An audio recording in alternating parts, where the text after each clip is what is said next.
Most producers think adding tension and release means grabbing a riser from Splice and throwing it into your session. And that's exactly how you end up with tracks that sound like a cheap demo instead of a professionally produced song. After working with over 400 producers and helping them finish music they're proud of, I know exactly what separates professionally produced tracks from ones that rely on generic transition effects. So in this video, I'm going to show you 3 techniques professional producers use in every track to build tension and release, and how you can use them in your next project so your tracks actually sound like something a respected record label would release. Here's how it works. So here's a little exercise. I want you to listen to that part and take mental notes on what exactly is changing in which parts of the song here.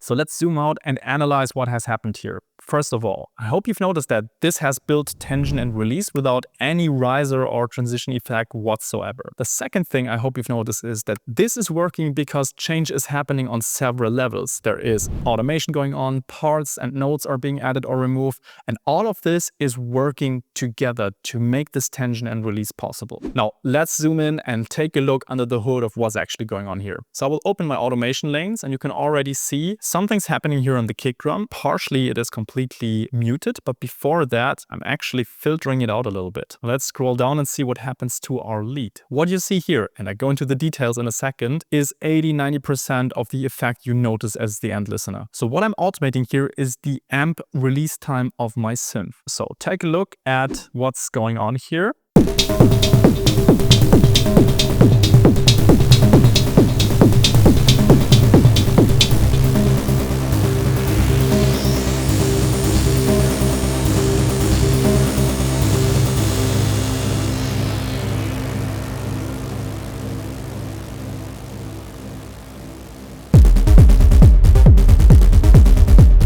Automating the release time of your envelopes dramatically changes the perceived dynamics of the song. The notes go from being very staccato into notes that actually flow and swell from one into the next one. And then once the drop moment hits, everything becomes really staccato and groove focused again. So this is the first and, in my opinion, most powerful technique to build tension and release in a track. It's changing the dynamics on a macro level by adding and removing parts, and on a micro level by automating the envelope of your most important elements. But this technique becomes 10 times more powerful once you combine it with the next one I'm about to show you. Before we go there, if you struggle with finishing songs, I have a free gift for you. It's called the Finisher Framework, my 3 simple steps to finish great sounding music every month or even every week. You can get it at pickyourself.com/framework. The link is also in the description. The second technique is what happens here. This is modulating the filter of that lead sound. You also see it here. This is modulating the filter in our kick drum, but it's also present in some more subtle parts, like here in the very intro where you see the tom filter slightly being automated here. So just play a little section, but I want you to perceive what is actually happening in the filter while the envelope is changing.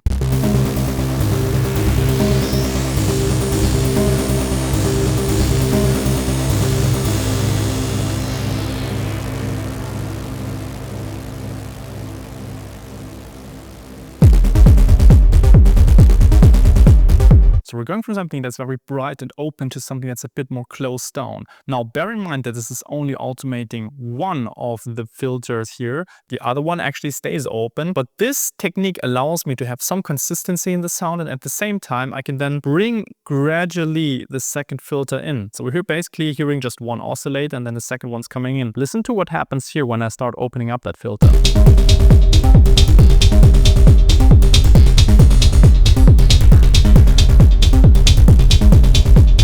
So at this point, both of the oscillators are in full swing again, and this is a subtle difference, but it definitely makes a difference. Now, question for you.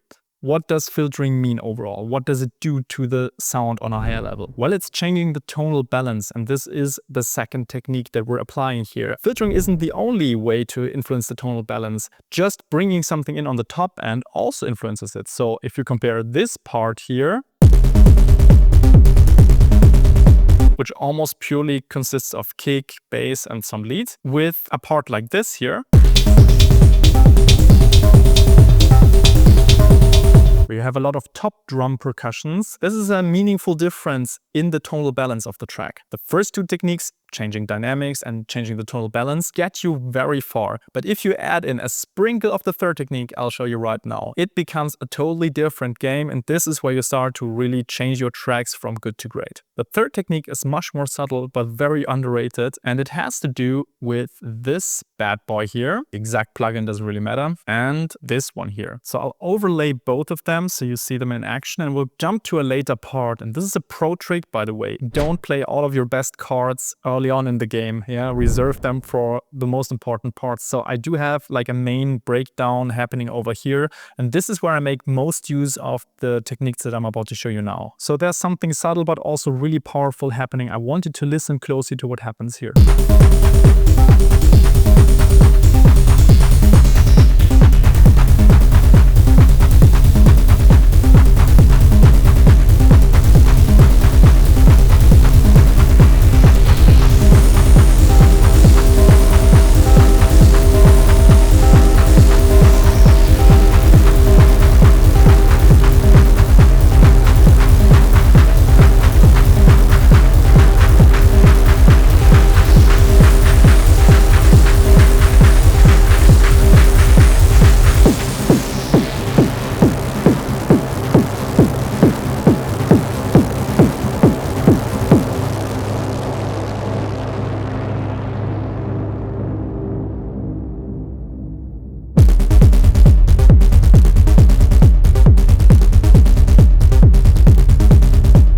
The reason this part feels more powerful than the first transitions is because I'm adding the third sprinkle in here, and this is spatial change. So we're going from relatively small to medium rooms to something that feels almost like the universe is opening up. This is what happens in this part here. We're infusing a lot of that super plate. It's just a plate reverb I happen to like. You can also do the same thing with the Ableton reverbs, just sounds a bit different. On the echo side of things, we're automating a bit of the echo feedback in here, but I'm automating against the output. So the output goes down a little bit just to keep it controlled, and the feedback helps me create this swell of things. As you can see here, the feedback goes above 100% here. So this is a positive feedback loop, a self-reinforcing feedback loop, which once again changes also the dynamics and changes the tonal balance, because that feedback cycle brings in some saturation, additional frequencies. This is why it feels so powerful here. But this change is happening on more levels. As you can see also in the clap, I'm feeding in a bit more of that hybrid reverb. And actually in the sound design itself, I'm also automating the sloppiness